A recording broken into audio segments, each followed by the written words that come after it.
Dan, what's going on? How are you? Are you well? And sorry, I'm a minute late. I was wrapping up. I was just talking to Joe Lozon of all people. Nice. Always a fan of that guy. Absolutely. Yeah, I was just I did this story. I'm sure you maybe saw it a couple weeks ago. I had reported that Travis Brown got released from the UFC, and he hadn't fought in like 7 years. Everyone's like, Travis Brown, like, why he was still under contract? It's like, I guess he was. And as somebody's like, where's Joe Lozon at? And I was like, yeah, that's a good question. Let me reach out and ask Joe Lozon. And he's still, he's coaching, doing his thing, owning his gym. And he's like, I probably won't ever fight again, but you never know. So, I love that perspective. So he's still doing his thing. Nice. But still under contract. So, just in case. Still under contract. He just said, he's like, the only annoyance is he still gets drug tested. He's like, I still get drug tested. And he's like, that's the annoying part. He's like, if I was gonna, he actually literally just said, he's like, if I was gonna quit, it would mostly be so I could, get some stem cells, get some good drugs. He's like, that's probably why I'd retire. Dude, they have literally just left here. They just came to test Veronica. Wild. Yeah, dude. It's wild to think about, like, when you're not fighting, but they still do it. Now, they may not show up, like they do for Conor McGregor, but they still show up. Well, you got to chase him around on a speedboat. Makes it a little bit more challenging, I suppose. But yeah, they just came here. They found us at hotels, and they've come to the gym in the past. USADA seem to test a lot more, but even this new company, they seem to be on point, which is good. And I know USADA is now working with PFL. Not that I'm like celebrating it by any stretch of imagination, but I just reported last week, like the first PFL fighter who got flagged, like no one had seen that yet. And it just happened last week. I don't know. How do you feel about drug testing? Good thing or bad thing? Like, I don't know. I hear different things. Like, it's good in terms of, getting rid of people who are on steroids, obviously, but then the other side, which I maybe that's the cynic in me. And I'm using Conor's example, but I'm not saying he's cheating. But like, when you got Conor McGregor money, you're not going to get caught. Let's be honest, Dan. Like, you got that kind of money, you got the good doctors. Like, you're probably not going to get caught anyway. So I don't know. How do you feel about drug testing? It's a weird one. Yeah, it is a weird one. Absolutely. I think it's absolutely essential, especially in combat sports where we're actually trying to hit one another. That's where it becomes even more important for me. I mean, you look back, like back in my day, like they would test you at the event, perhaps, and so there was no real deterrent. Like, you knew between events that you could, there was no one going to be coming knocking on your door.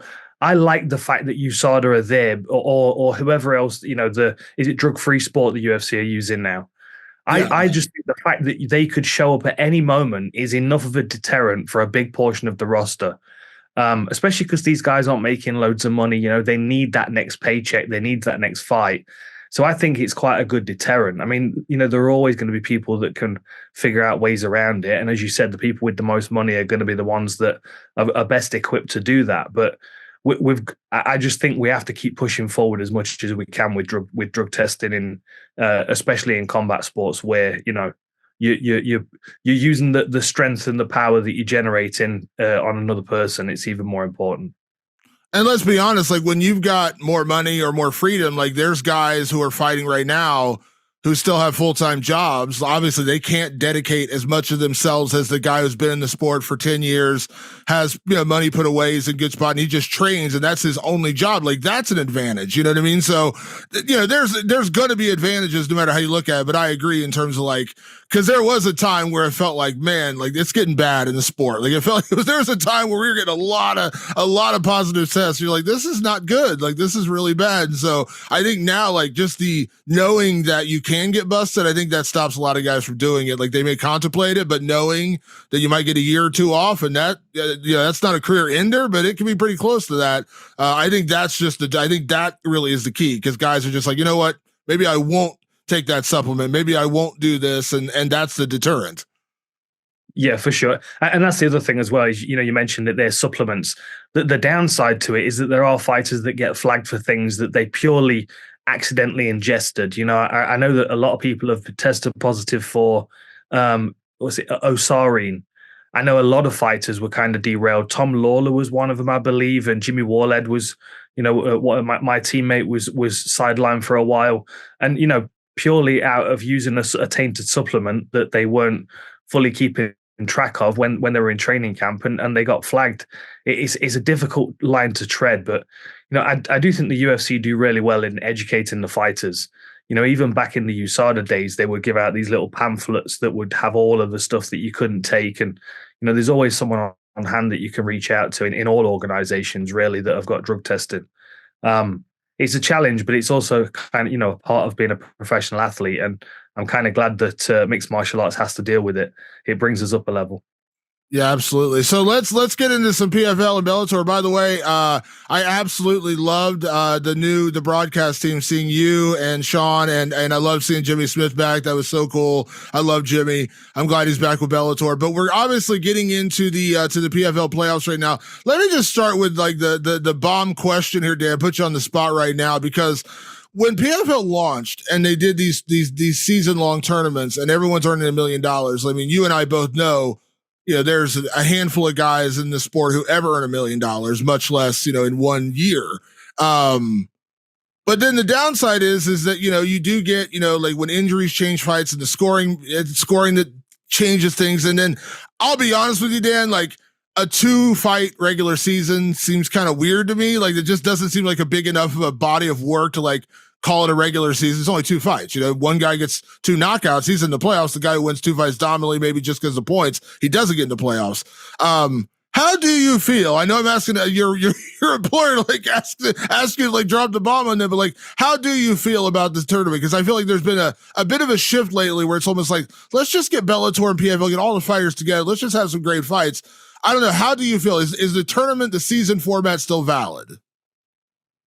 I think it's an interesting format, and I do think it brings something different to the sport. The idea that you just kind of got to keep fighting the next person and hopefully climb the rankings, and that's all very, very much subjective and opinion based. And it is difficult to get ahead sometimes in a situation where there's not a direct path to the belt. The thing I like about this is that these fighters know that they're going to be active if they keep winning. It's slightly different on the global roster because they get 2 regular season fights, as you say. So there's 2 opportunities to get points to progress through to the playoffs. At PFL Europe, PFL MENA, and all of the other regions that we're opening, it's more of a tournament format where it's basically there are 8 fighters and it's an elimination. I like that. I would prefer to do it over a shorter period of time, so it's more intense for these fighters. But then, of course, you're risking injuries, et cetera, et cetera. I don't know. I think there are pros and cons to it. I'll be honest. I think it because it's different, you have to get the message over to the fans. You have to explain the narrative and the format and how it works. And that's different because it's unlike any other combat sport that they've probably encountered before. But the benefits also are the fact that there are $1 million checks waiting for people at the end of each year. The belt goes back into circulation. So, even if you're the 2024 champ, you don't return to the season in 2025 with the belt around your waist. You're the returning champion, but you've got to win the belt back again. I think that's an interesting format because it keeps the titles moving. It keeps the belts fluid. But I agree. I think there are benefits and drawbacks to it. I think we can listen to the fans and get a bit more insight into what we can do better. But I also like the fact that we're doing something different in the sport of mixed martial arts. And it's far more of a linear path from one place to another. If you're a fighter, you know what you've got to do to progress. You know who you have to beat to win and how you have to do it. So, for me, put the money on the table and let me chase this for 12 months is a pretty cool setup for a fighter, I think.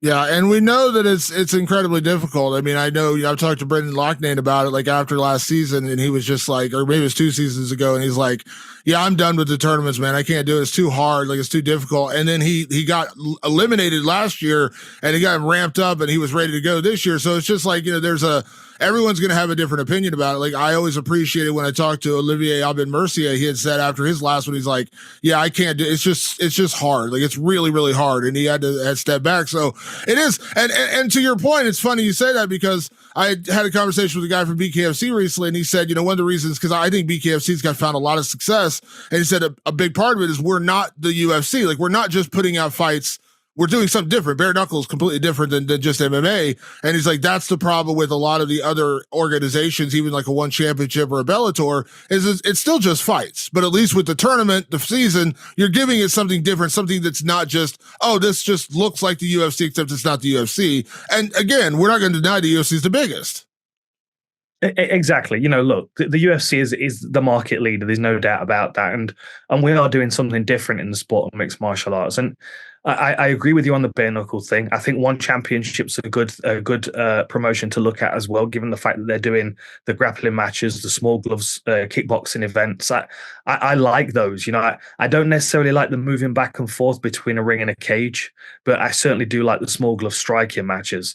I think everyone's trying to do something different. And I think that the PFL format, it falls into what is familiar to average sports fans, that there is a season and you follow these fighters or this team through a process, and you start that process with them and you see it through to its through to its fruition, through to them getting a belt. I think, we're still very much in the early days at the PFL. So the global format has got some kinks to iron out. Full well, I would love to add elbows back in. I think that's something that we really need to do to bring ourselves back in line with the bigger mixed martial arts community.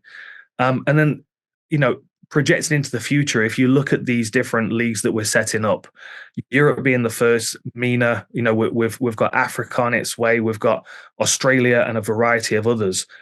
When all of these leagues are up and running and functioning, and they're sourcing and building the talent in those regions and creating local stars that pick up regional titles, and then they progress into the the global season, I think it's going to make a lot more sense. Right now the global roster is dominated by American wrestlers, Russian wrestlers, and Brazilian fighters that are either great submission artists or strikers. But what we're also seeing is the emergence of new talent, like you said. Brendan didn't get through last year, but we saw Gabriel Braga and Jesus Pinedo come through, like two breakout stars that may not have got those opportunities to fight those names had they been in a different promotion. So there's also that, the opportunity to kind of snakes and ladders. You can jump up a lot quicker in the PFL by getting a good draw of opponent. I don't like looking at the entire season that's going on right now and saying like there's only one person that's going to stand out, because you just never know. I mean, a couple years ago, watching Rob Wilkinson go out there and just straight murk everybody, and then he had that crazy final fight, which was awesome.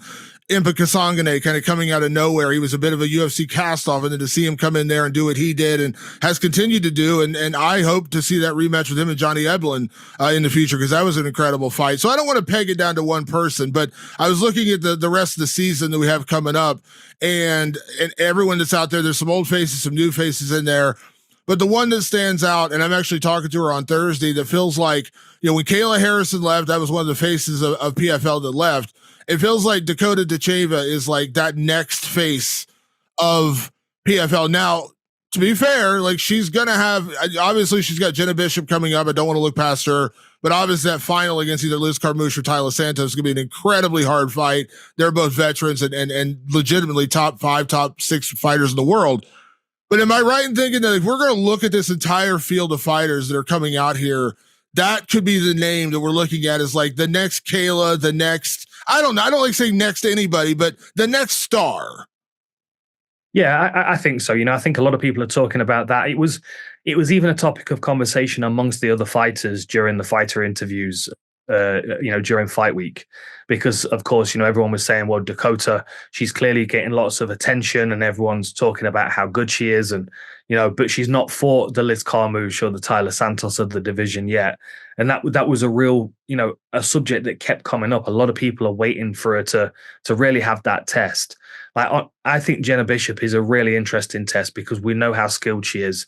We know how, if this fight hits the floor, you fully expect Jenna Bishop to be able to cause Dakota problems that she's not experienced up to this point in her career. But, there are lots of questions around Dakota, and she answers those questions this year if she is as successful as she tells us she's going to be. You and I both know that other side of the bracket with Carmouche and Santos is, they are both tremendous tests for any individual in this weight class. And, regardless of who gets through to the final, if Dakota's able to better one of those, that's a massive statement. But people are still going to be asking questions. She's still got a lot of work to do before she gets to that status. And you mentioned Kayla. She looks fantastic since she's crossed over to the UFC, and I think she's really going to prove to people how capable she's been all these years. On the UFC stage, which will be good to see. Yeah, and I know Dakota's got a great team. I know she's down an American Top Team. No shortage of great people down there. And I think that, in any other world, Liz Carmouche versus Tyler Santos would be a title fight in its own right. So it's like, there's no shortage of that. But I always like seeing the new people. A couple years ago, Brendan had the great story because of what happened to him on the Contender Series. He comes in and obviously works his way, doesn't win it the first couple times, then he becomes champion. So there's always those stories. Is there anybody else that, I know Dakota gets singled out because it seems like she's going to be the next name. And rightfully so. She's been super exciting and doing what she's doing. Is there anyone else this season that you're looking at and say, man, I've been surprised or impressed or kind of shocked by what they've done? There's always Renan Ferreira kind of came out of nowhere when he, came in day one as a late replacement. And then, now he's, hopefully going to get to fight Francis Ngannou. Is there anyone else that you've had an eye on? Be like, wow, I've been kind of shocked or surprised to see what they're doing this year.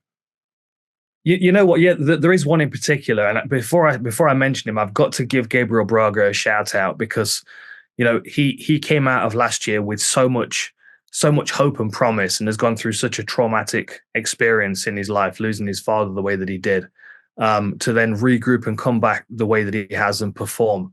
I still think we're going to see very, very big things out of that young man, and I do feel like we're going to be talking about Gabriel Braga as one of the greats in the future. I just feel like he's got that air about him. And, even coming through this tragedy the way that he has, I think we need to pay a lot of attention to him. The one that I'm going to pick out that stands out, that's still surprising me, and will very much surprise me if he keeps having the same success, is Don Madge. Like, he's the only fighter, I believe, right now in the welterweight bracket that's not got a Russian flag next to his name. He is in a tremendously tough bracket. It doesn't matter. You could draw any one of those three. You've got Musayev, Umalatov, and Ramazanov. Like, any one of those is a tremendous test. And then he just happens to draw Umalatov because the way the brackets fall. Like, Don Madge, as we know, he was a lightweight previously in his career. He's had long breaks in his career, but he's looked great so far this season. He's still finding his feet, I believe, not only in the PFL, but also in this division. But I've always been impressed with his skills, and I do feel like he's at the right stage of his career now to really surprise people. And as I said, that is a tremendously tough bracket that he's in. So I'm keeping a close eye on his progress. I like what Kai Kamaka's done. I think he's been tremendous this season as well. I'm really looking forward to that matchup.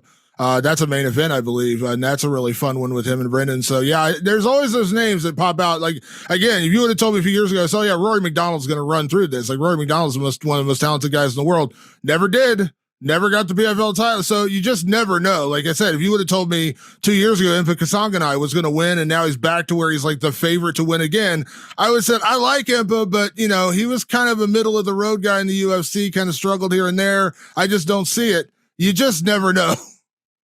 Well, look, I was Octagon side for his Buckley fight, and that's the knockout that rang around the world, and I think he's had to carry that through the rest of his career, and unfortunately, because people have got that memory of him, they've discounted him. But you've been following this sport for a long time. But how many times do you see someone that goes through a troubling period, they regroup, and then they're better than ever?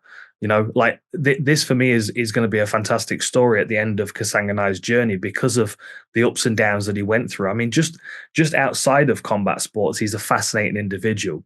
He was living on a yurt for a while. He's driving around on his Triumph motorbike, and he's just a fascinating guy. He's very quietly spoken, very, very intelligent. Really chased the dream that he didn't have a lot of support in chasing in the very beginning, but he's made it work. And in spite of the fact that he had a highlight reel knockout with his father in his corner and all these things that he's overcome, he's now, he's a champion, and he may go on to become a 2-weight champion, 2-division champion. I think the future is very bright for him. Absolutely. Last time we spoke, Dan, I brought up Jake Paul, as like, do we think we're ever going to see him in MMA? And, you were very honest to say I think he had a lot of thought, a lot of desire to do that Nate Diaz fight. Didn't happen, and he kind of moved on from that. Listen, I'm not going to ask you to weigh in on personal feelings because what Francis Ngannou has gone through this year is something I would not hope anyone would ever have to go through. But I know he's back training, and I know his coach Eric Nixick has said publicly, and he's told me that he hopes Francis returns this year. Now, Francis obviously has opportunities outside of this. He had 2 massive boxing fights that probably paid him more than I'll make in my next 10 lifetimes, and good for him. But do you think in your heart of hearts, and again, I'm asking you as like the fight analyst side, because again, I can't even imagine what he's going through personally.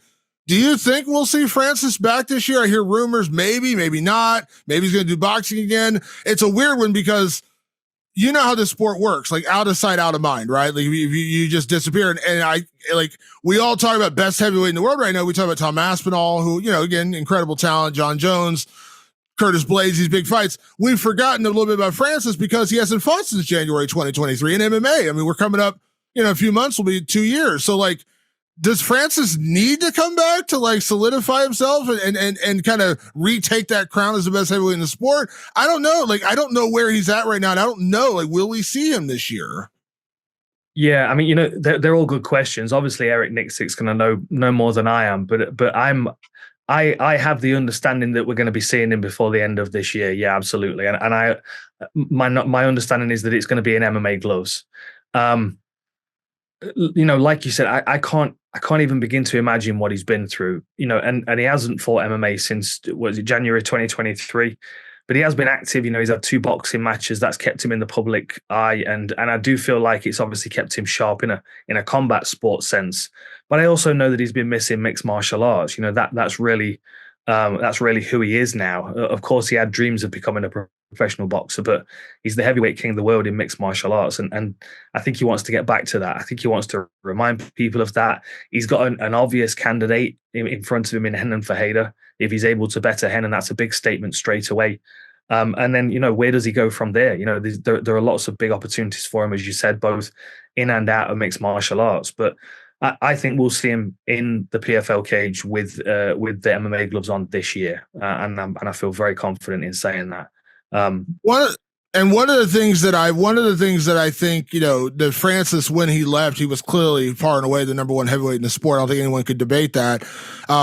But one thing the PFL has done very well is they've been very active in the free agent game. They've gone out and signed guys. Now I don't know who heavyweight is out there that's becoming a free agent. I couldn't begin to tell you who's out there. I thought when they signed Francis, Derek Lewis had finished his contract. It's I'll do it right now. I know the first fight was god awful, but let's do it again because it's a big name. Do you feel like that? Obviously, I mean, no disrespect to Henan Ferrer whatsoever because he's been impressive, but do you feel like that is kind of the next stage of Francis being in the PFL is getting him that kind of big marquee fight? Not say Henan's not a legit opponent. Henan may win. I mean, I'm not going to knock the guy. He can absolutely win that fight. But I think we all kind of said, well, him and Ryan Bader, even though Ryan Bader is not the biggest heavyweight, Ryan Bader's a name, right? Ryan is a name. Well, Ryan got knocked out by Henan Ferrer.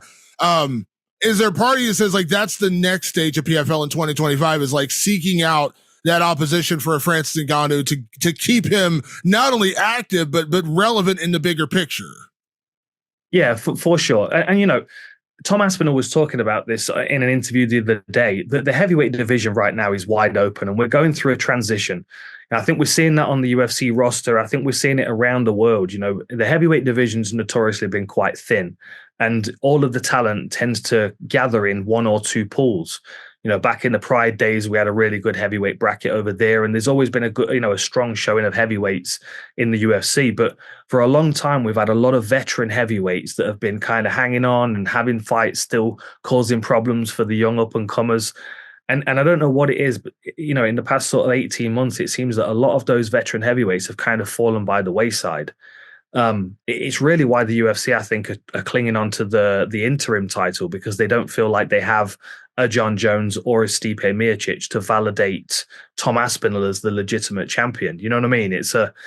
Everyone's in a bit of a challenging situation, but at the same time, my experience of heavyweights is that they're far more of a prize fighter mentality than any other weight class because they're big guys. They can apply their size and their power to a combat sport or a team sport or whatever. So heavyweights have got a lot of options.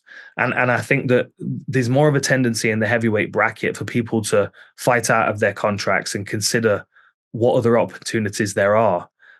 So I think, in the next 6 to 12 months, we're going to see fighters coming onto the free market that are going to really excite fans to bring over onto the PFL and fight Ngannou. But for me, the heavyweight division is wide open right now. And I think that the UFC have got a couple of good assets. We've obviously got a couple of good assets in Ngannou and Renan Ferreira and Ryan Bader as well. It's just where the pieces fall in the next 6 months and who gets the lion's share of the pay-per-view draw.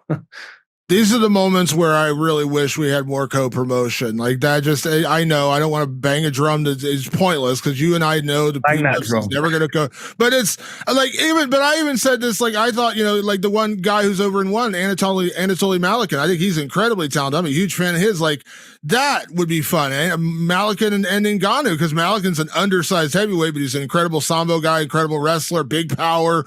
That would be fun. I wish we could see more of that. Obviously, the dream was always, Ngannou and Jones. I think John's going to fight Stipe and probably retire, and I think Stipe is probably going to retire. I think that's like we're all not saying the quiet part out loud, but I think that's the reality, which is why I think it's good to have Tom Aspinall kind of waiting in the wings. Although I'll be honest, I'm a Curtis Blades guy. I like Curtis very much. I don't think that's just a guaranteed win for Tom Aspinall. So again, you always got to look for that next guy. But I think that like Francis, it's just I still dream about it. Like I'd love to see Francis get those opportunities, but it is what it is. And the scary thing about that is you get a guy like Renan Ferreira who no one's counting on, no one's picking him. Everyone's going to think Francis is going to go out there and bum rush and kill this guy.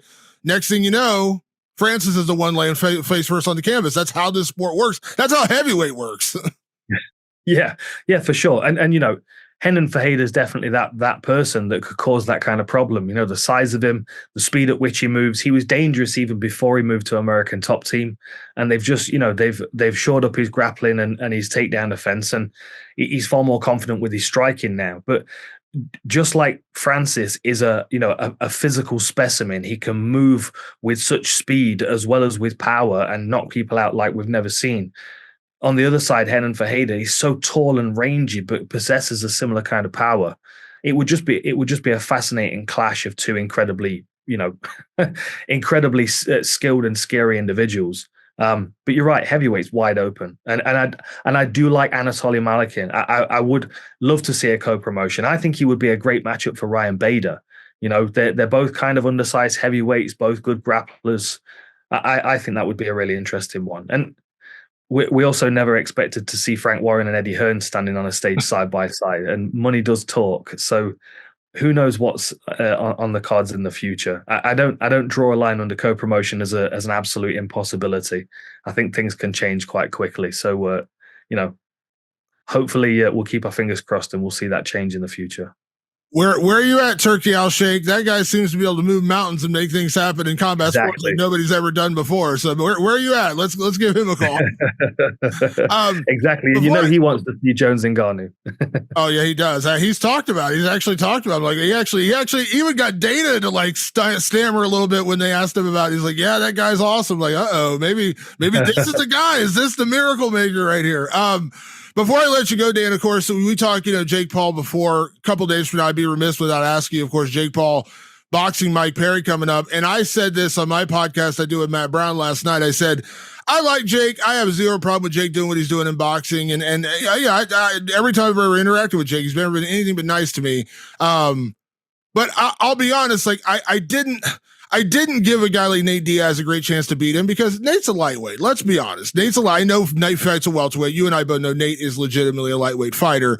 Tyron Woodley, tons of respect for Tyron. And Tyron absolutely has one punch knockout power, but Tyron was never a boxer. Tyron was always a wrestler who faked you with a takedown, then knocked your head off with the right hand. Ben Askren, that's a whole other subject. And Anderson Silva, I think, is one of the greatest fighters ever, but Anderson was 47. Anderson at 47 was not the Anderson who beat Dan Henderson and the Anderson who beat guys like that in the UFC. I'm legitimately curious about this Mike Perry fight because Mike Perry's in the prime of his career. He packs a serious punch and he spent the last 3 years in bare knuckle boxing, which I know is not boxing, but he's only been focused on his hands. He's not been grappling and jiu-jitsu and wrestling. He's been focused on his hands. This is the first time in a while where I'm like leaning towards like this could be the night where Jake Paul gets his head knocked off. 100%. I'm actually I'm really excited for this fight. Like Mike Perry in MMA was like, yeah, he's fun and you kind of know what you're going to get with him. But Mike Perry outside of MMA, Mike Perry in bare knuckle, Mike Perry against MVP. As soon as I saw that they'd announced Michael Page was going to fight him, my first thought is that's madness. Like Mike Perry's an animal. He's an absolute barbarian, and he is made for striking sports.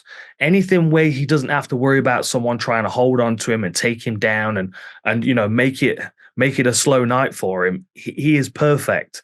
And Jake Paul is a big and he's big and he's powerful and he's well conditioned and his boxing game is improving absolutely. When he fought Nate, I mean, I was of the same opinion. I thought that he was going to be too much for Nate, and Nate just didn't land anything of any significance. He wasn't able to really concern Jake Paul or disorganize him in any way. But then you look at what Mike Perry can do, even just getting his forehead in your face and throwing mad shots around the sides. He's going to make it absolute chaos in there. And that kind of intensity is something that I don't think Jake Paul's ever experienced in a combat sports scenario before. Maybe in sparring, if he's got the right coaches to bring in the challenging sparring partners, but Mike Perry's there to eat your face, and you've got to be prepared for that kind of intensity. And I don't think Jake Paul is fully aware of the pressure that he's going to be under from the first bell with Mike Perry. I'm buzzing for the fight. I really am. Yeah, it's the first time in a while where like I'm legit, like beyond the promotion part of it, I'm like legitimately excited for the fight. Like, of course, Nate Diaz is Nate Diaz, so it's fun to watch Nate be Nate. But fight wise, I was like, dude, he's a lightweight. Like, come on, he's fighting a guy who's 200 pounds. He's legitimately a 155er. This time, though, I think there's absolutely a world where Mike Perry goes out there and knocks out Jake Paul. I've not felt that way in a really, really long time. Probably since, I mean, even though we know the reality, like I thought, well, if Tyron lands, Tyron can't put him out. Tyron was never a boxer though, but this time I'm like, yeah, Mike Perry might go in there and as you said, just eat his face. He may just absolutely go out there and just knock his head off. And it's the first time in a really long time where I'm like, Jake Paul might lose this fight, and not in a Tommy Fury way where the guy just kind of outpoints him and, dances around the ring and just kind of jabs him to death. This is a fight where I think we might see Jake Paul face down on the canvas. Exactly that. You hit the nail on the head there, right? So, like against Nate Diaz, you're going to feel like you're being waterboarded, but you might not feel like you're getting hurt, right? Against Ben Askren, what are you going to worry about when he's wearing boxing gloves? Against Tyron Woodley, he's dangerous if he throws something, right?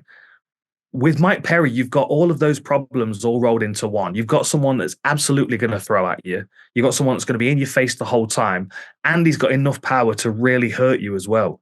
Like it's a recipe for disaster for Jake Paul. I'm really genuinely surprised that he's allowing Mike Perry this opportunity to punch him, because Mike Perry's gonna savor the opportunity. And you know full well that Mike Perry would cross over and fight him in MMA as well. And even that would be fascinating, because I do feel like Jake Paul could probably take Mike Perry down. But we'll see what happens this weekend. I will certainly be tuned in. Maybe this was the conspiracy theorist in me, Dan, but I said like there was a lot of blowback, and I think rightfully so, about him fighting Mike Tyson, 58-year-old Mike Tyson. I asked Mike, and Mike said, I don't know for sure, but I was like, I wonder if maybe he got bullied into this a little bit. Like people are like, dude, you're fighting 58-year-old Mike Tyson. Like, come on, like that's a bit much. And he's like, okay, let me go fight Mike Perry.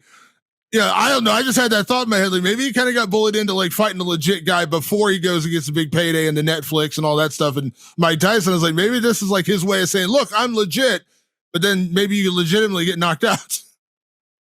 Yeah, I mean, there's always a danger fighting someone like Mike Tyson, but you just don't get a great deal from beating him at this stage, at this age in his, I mean, he didn't get the accolades that he would have deserved for beating Anderson Silva, because Silva was 47, and what's Tyson, 57. It's just it would just cast him in a bad light regardless of how the fight played out. Whereas what it did do is it cast the light back on him, after having a couple of boxing matches that people weren't really paying attention to because he wasn't fighting the influencers or the big names. It got him back in the limelight. It got the conversation back on Jake Paul, and then he's ended up with Mike Perry. And I think they've both benefited out of the Mike Tyson touch, even though he's not actually going to be involved in the fight in the end. I think the hype from this fight is rolled over from the conversation around the Mike Tyson fight. Yeah, absolutely. Well, Dan, I know you're always busy. You got a lot of things coming up. Obviously, I know you're doing commentary.